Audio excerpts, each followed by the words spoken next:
سلام، امیدوارم حالتون خوب باشه. میخوام یه نرم افزار بهتون معرفی کنم که با استفاده از اون صفحه گوشی اندرویدی و صفحه گوشی iOS رو میتونید توی دسکتاپتون داشته باشید و حتی تو گوشی اندرویدی میتونید با گوشیتون کار کنید. یعنی توی دسکتاپتون صفحه رو دارید، تصویر گوشی رو دارید و میتونید باش کار کنید. خیلی جذاب میشه. فقط هم با استفاده از یه دونه کابل، با کابل گوشیتو وصل کن و استفاده کن. حالا چرا این آموزش رو گذاشتم؟ دلیلش اینه که توی ویدیوی بعدی که میخوام رکورد کنم یه نرم افزار باحال رو با ترفند میخوام روی گوشی اندرویدی نصبش کنم و ازش استفاده کنم. لازم داشتم که هم از صفحه گوشی فیلم بگیرم و هم از دسکتاپ هم تصویر بگیرم. گفتم چرا بیام جداگونه اسکرین رکوردر بذارم، از گوشیم رکورد کنم، از سیستم هم رکورد کنم، بعد اینا رو با نرم افزار تدوین یکی کنم. به جای انجام این کار گفتم بیام دسکتاپ گوشی رو، صفحه گوشی رو توی پی سی خودم شیر کنم، داشته باشمش و همزمان هم از دسکتاپ خودم فیلم بگیرم هم از صفحه گوشیم. دیگه تدوینش هم راحت‌تر میشه. برای کسایی که مخصوصا میخوان آموزش ببینن و آموزش بدن مباحث مربوط به گوشی، خیلی ترفند خوبیه، ابزار خوبیه. ضمن اینکه حتی میتونید بعضی وقتا کار کردن با گوشیتون رو بذارید کنار، اینجا با استفاده از دسکتاپتون با گوشیتون کار کنید، خیلی راحت میشه کار کردن. مثلا مخصوصا میز کار دارید، گذاشتی گوشی و در واقع سر جای خودش رو داری ازش استفاده میکنی با کامپیوترت. ترفند خوبیه. خوبیش هم اینه که با یک کابله. خب بریم سراغ کار. از چی استفاده میکنم؟ نرم افزاری که استفاده میکنم تحت عنوان میرورگو هستش و سایت wondershare.com کمپانی هست که اینو تولید کرده /android-mirror که میشه نرم افزاری که داریم ازش استفاده میکنیم. آدرس این سایت رو براتون میذارم توی تصویر توی کپشن، ازش استفاده کنید. به همین سادگی نرم افزار رو دانلود میکنیم و نصبش میکنیم. این نصب شده یه نرم افزار، آیکونش این هستش. کاری که میکنم کابل رو وصل میکنم به گوشی. نیاز هست یه سری تنظیمات انجام بشه. اول کار نرم افزار رو که اجرا کنم خودش به هم میگه که تنظیماتی که باید انجام بدید چیا هستن. من نرم افزار اجرا کنم، این نرم افزار خب میگه میخوای به اندروید وصل بشی یا به iOS متصل بشی. من میگم برمیگردم عقب، چون یه استپایی رفته بودم قبلا جلو. میگم من میخوام به اندروید متصل بشم، ادامه آموزش iOS رو هم کار میکنیم. من اندروید میخوام متصل بشم، کانکت رو میزنم. اگه همه چی درست باشه کانکت میشه. اگر نه میگه آقا اون دیوایسی که میخوای بهش متصل بشی رو انتخاب کن. من میام توی این منو مدل گوشیمو دیتک کرده گالاکسی S22 اولترا، سلکتش میکنم و کانکت رو میزنم. اگه همه تنظیمات درست باشه کانکت میشه، در واقع تصویر سیستم منو برام نمایش میده. طبیعتا ابتدای کار این در واقع اتفاق نمیفته و باید یه سری تنظیمات انجام بدی. خیلی ساده اینا رو گفته. میگه آقا جان برو توی ستینگ گوشیت، برو قسمت about phone و وقتی about phone رو وارد شدی بیا اینجا صاف اینفورمیشن انتخاب کن، بعد اینجا بیلد نامبر رو 7 بار روش کلیک کن. اوکی، تاچش کن تا در واقع دیولپر مودش فعال بشه. کلمات نمیچرخه. خب من از صفحه گوشیم فیلم میگیرم که ببینید، چون یه سری پاپاپا میاد، ببینید بد نیست.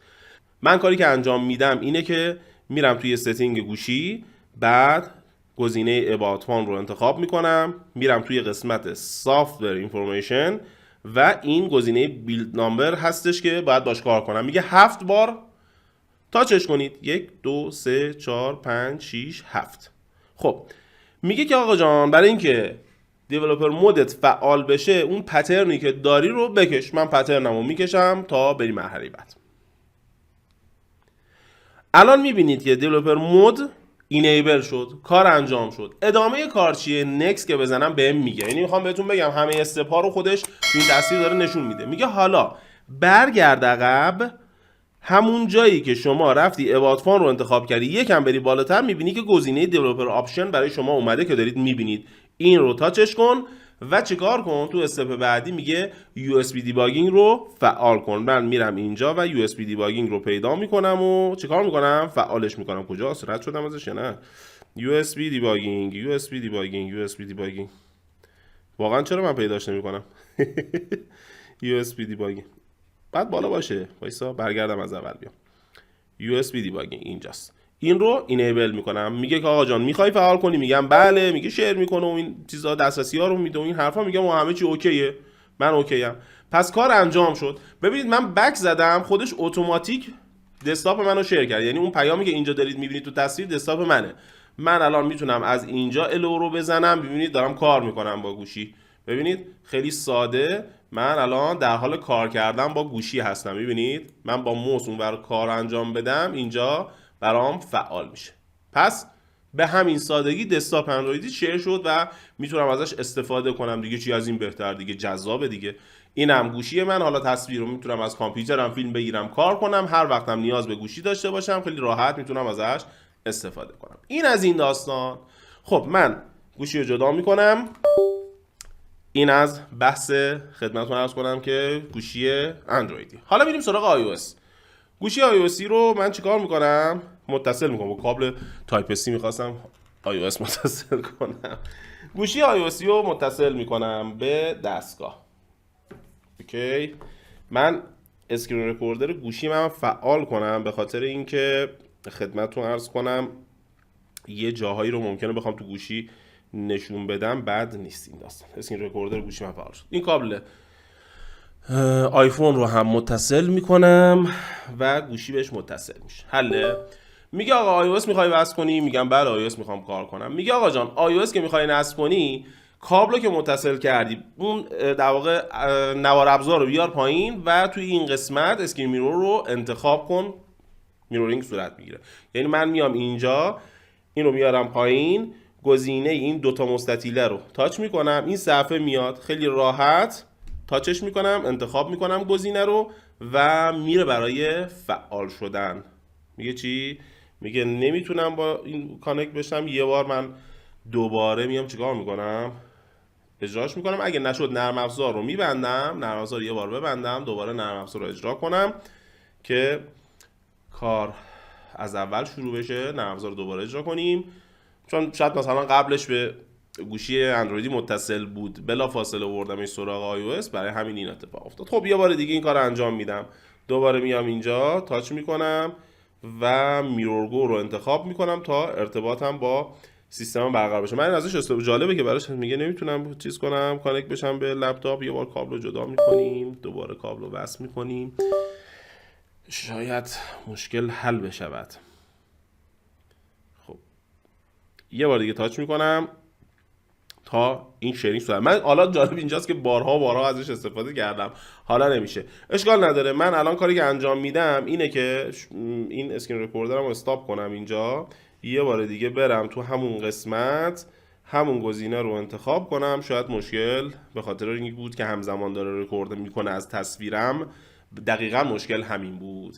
ببینید من الان کانکت شد. مشکلی که وجود داشت چی بود؟ چون داشتم از اسکرینم رکورد میگرفتم، همزمان نمیتونست هم از اسکرین رکورد بگیره هم شیرش کنه با جای دیگه. حد زدم از این باشه، استاپش کردم و دارید میبینید که شیرینگ صورت گرفت. حالا نکته‌ای که وجود داره اینه، نگاه کنید من اینجا با گوشیم کار میکنم، دارید میبینید که اونورم داره صفحه گوشی منو نشون میده. میبینید؟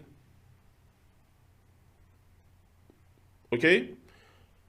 میرم اینور، میرم اونور. حالا دیگه جایی چیز نمیریم، اوکی، تو کانتکتامون و پیامامون این چیزا. ولی اینجا نمیتونم کار کنم. یعنی من اینجا اگر بیام مثلا کلیک کنم روی این، اجازه کار کردن با صفحه گوشی رو ندارم. پس توی آیفون من نمیتونم این کار رو انجام بدم. حالا آیفونتون هر مدلی باشه فرق نمیکنه، چون من با یه مدل دیگه آیفونم بود چک کردم نمیتونم کار کنم. این نیست که مثلا حالا بگی آقا این مدل مثلا سکیوریتی شو بیشتر کردن نمیذاره کار کنم. کلا اجازه کار کردن رو نمیده برای گوشی‌های در واقع آیفون. اینم از این داستان. صفحه‌ام خاموش کردم، صفحه خاموش شد، دوباره میارم و خیلی راحت حل کار انجام شد. پس دارید میبینید خیلی قشنگ میتونم کار کنم. حالا گوشیمو میتونم اگه اندرویدی باشه بذارم کنار، با این دستگاه کار کنم. اگرم بخوام فیلم بگیرم الان خیلی راحت میتونم هر کاری که میخوام انجام بدم. اون تیکه‌ای که با گوشی کارمو انجام بدم، اون تیکه‌ای که با سیستم هستم که با سیستم کار میکنم. دیگه چی از این بهتر؟ جذابه دیگه، نه؟